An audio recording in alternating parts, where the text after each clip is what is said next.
Hello guys, this is the story about the mystery illness and my POTS diagnosis journey.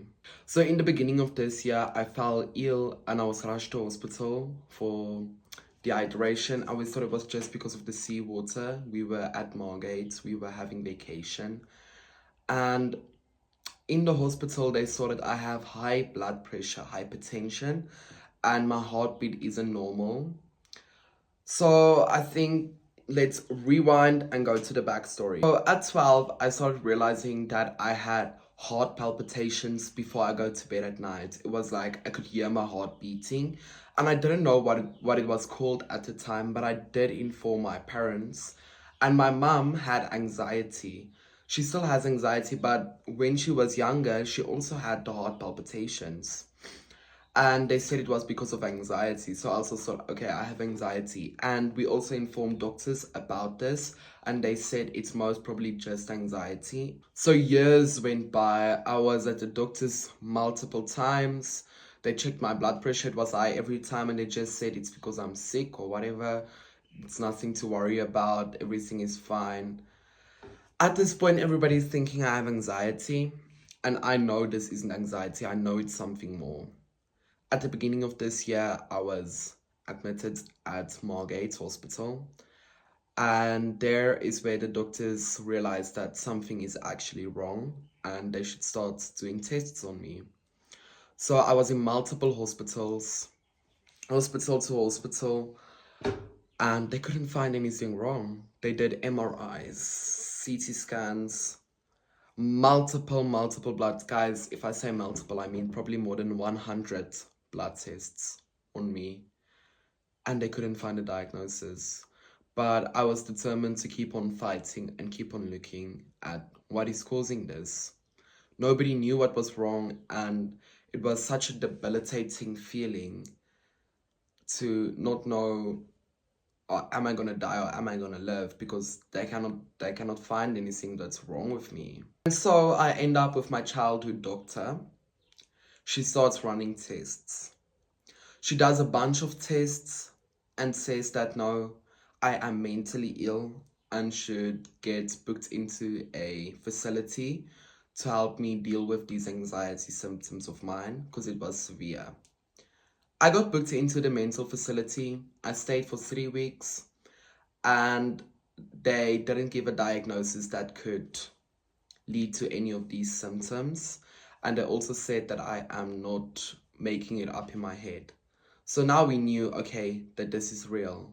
And after that, I was in the hospital one more time. They didn't find anything wrong.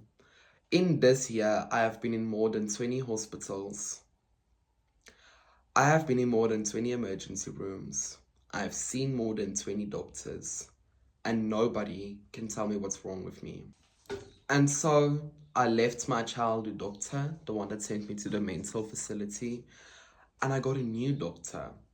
It wasn't any type of special doctor. I think it was just a specialist. And he did a bunch of tests on me. When I was admitted in that same hospital, he took me to his rooms and he did a ECG and a heart, whatever, and he said that something is wrong and that I should go back to the cardiologist. He referred me back to a cardiologist in Pretoria, and I went. The cardiologist didn't find anything wrong with my heart. After doing a 7-day ECG monitor and a running ECG monitor, they couldn't find anything wrong, and I got sent back home. After I got sent back home, I became extremely ill. I was really tired all the time. I couldn't get up. My hands were shaky. It was debilitating. I felt like if this continues, I'm going to end up in a wheelchair. I felt like this was going to cause my death. At this point, it was working on my mental health too. It felt like nobody was believing me or my family for what I was going through. At this point, I started getting seizures too, and we still don't know any causes of the seizures at this point. It felt like I was all alone in this world and everybody deserved a diagnosis except me. Until this doctor calls us and tells us that he thinks I have this illness and this illness and this illness. We say, okay, like, is this a diagnosis? He says yes.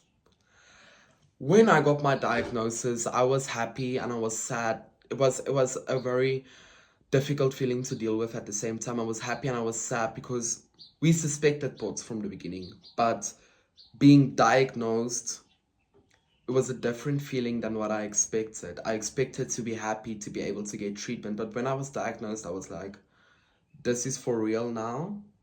I got diagnosed with POTS. What's the treatment options? The treatment options for POTS is really slim. So I have hypertension. So the salt thing, I cannot do it. I can't have any salts. I would literally, my hypertension is being controlled with medications, but it's still uncontrolled. It's going crazy, 192, 195. It's an absolute struggle. So the salt thing would be really dangerous for me to try or even do. The rest of the things and medications that they can give you doesn't really work. It doesn't do anything. And there's no cure for POTS. POTS is a rarely diagnosed disease. It affects around 1 million people in the United States. And it's a debilitating disease. Around 25% of people with posterior orthostatic tachycardia syndrome become so sick that they cannot attend work, school, or any normal people functions. They are bedridden. My dream was to be a doctor before I was diagnosed with POTS. It felt like POTS ruined my life. It felt like there was nothing that I can do to help me. I became better. Guys, I became better.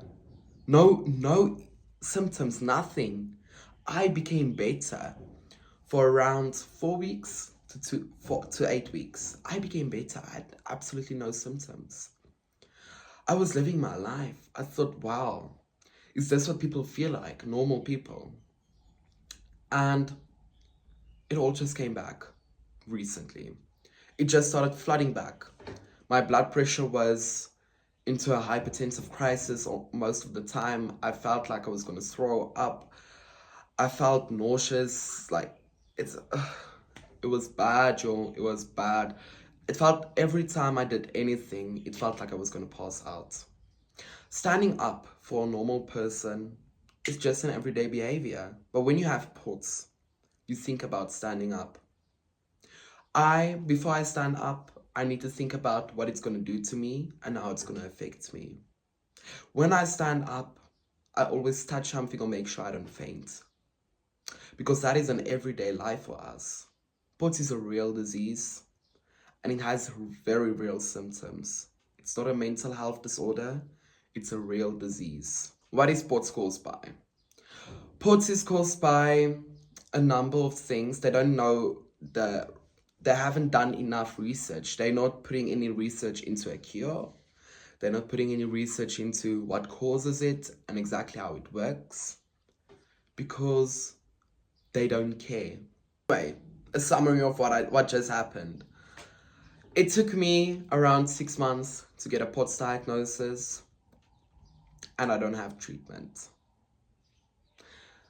We fighted for 6 months for me to get a diagnosis and sit without treatment. Any concrete treatment at least. If somebody tells you they're not feeling well, believe them. If somebody tells you they're nauseous, believe them. If somebody tells you they have a headache, believe them. Because you have no evidence to prove otherwise. So yeah, that is basically my whole story on how I got diagnosed with posterior orthostatic tachycardia syndrome. And I will keep you guys updated, hey? Remember to subscribe, and if you have posterior orthostatic tachycardia syndrome, please comment how long it took you to get diagnosed in the comments and what treatment you're currently on and is it working. Thank you guys.